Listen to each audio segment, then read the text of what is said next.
మిర్చి రైతు సోదరులకి ఒక రకంగా బ్యాడ్ న్యూస్ అని చెప్పొచ్చు. మనం గత వీడియోలో కూడా చెప్పుకున్నాం. చైనాకి ఎగుమతి చేసిన మిర్చిలో 3 కంటైనర్స్ రసాయనాలు అధికంగా ఉన్నాయనే కారణంతో రిజెక్ట్ అయ్యాయి. అయితే తాజాగా మరొక బిగ్ న్యూస్ కూడా వచ్చింది. కేవలం ఆ కంటైనర్స్ రిజెక్ట్ చేయడమే కాకుండా ఏవైతే కంపెనీలు ఎగుమతి చేశాయో ఆ కంపెనీల యొక్క మిర్చి దిగుమతిని చైనా బ్యాన్ చేసింది. అంటే ఆ కంపెనీల పేరుతో ఇక చైనాకి మిర్చి వెళ్ళే అవకాశం లేదు. అది సంవత్సరం పాటు ఉంటుందా, 2 సంవత్సరాల పాటు ఉంటుందా, ఈ బ్యాన్ అనేది ఇంకా క్లారిటీ లేదు. అంటే చైనాకి మిర్చి ఎక్స్పోర్ట్ చేసే కంపెనీలు చాలా ఉంటాయి. తాజాగా బ్యాన్ అయిన కంపెనీల్లో ప్రముఖ కంపెనీలు ఉండడం ఆందోళన కలిగిస్తూ ఉంది.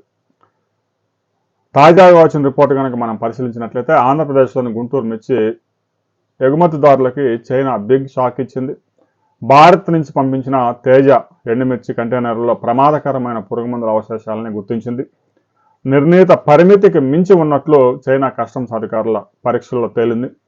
దీంతో గుంటూరుకు చెందిన 3 మిర్చి కంటైనర్లను తిరస్కరించడం మాత్రమే కాకుండా 3 భారతీయ ఎగుమతిదారుల కంపెనీల దిగుమతుల్ని చైనా నిషేధించింది.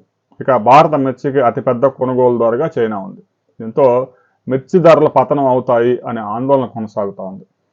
దేశంలోనే మిర్చి ఉత్పత్తికి ఎగుమతులకి గుంటూరు ప్రధాన కేంద్రం. తేజ మిర్చి రకానికి చైనా మార్కెట్లో బాగా డిమాండ్ ఉంది. తాజా పరిణామాలతో ఆ వెరైటీ ధర పతనమయ్యే అవకాశం ఉంది. ముఖ్యంగా విక్రయాలు నిలిచిపోయినప్పుడు నిల్వల్ని కోల్డ్ స్టోరేజ్లో పెడతా ఉంటాం.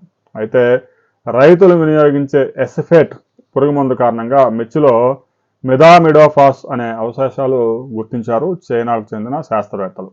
దీంతో మిర్చి దిగుమతిని వారు బ్యాన్ చేశారు. సమస్యను పరిష్కరించేందుకు స్పైసెస్ బోర్డు రంగంలోకి దిగింది.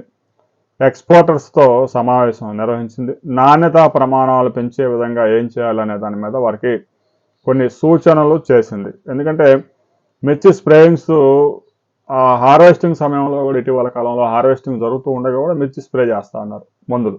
దీంతో హార్వెస్ట్ చేసిన తర్వాత వాటి మీద ఈ యొక్క రసాయనాల అవశేషాలు ఎక్కువగా మిగిలిపోతూ ఉన్నాయి. దీంతో ఎగుమతులకి తీవ్ర అవరోధం కలుగుతూ ఉంది. దీనికి సంబంధించి స్పైసెస్ బోర్డు ఒక కీలక ప్రకటన చేయబోతా ఉంది. ఆ తర్వాత మరిన్ని వివరాలతో మరో వీడియోలో మనం కలుసుకుందాం.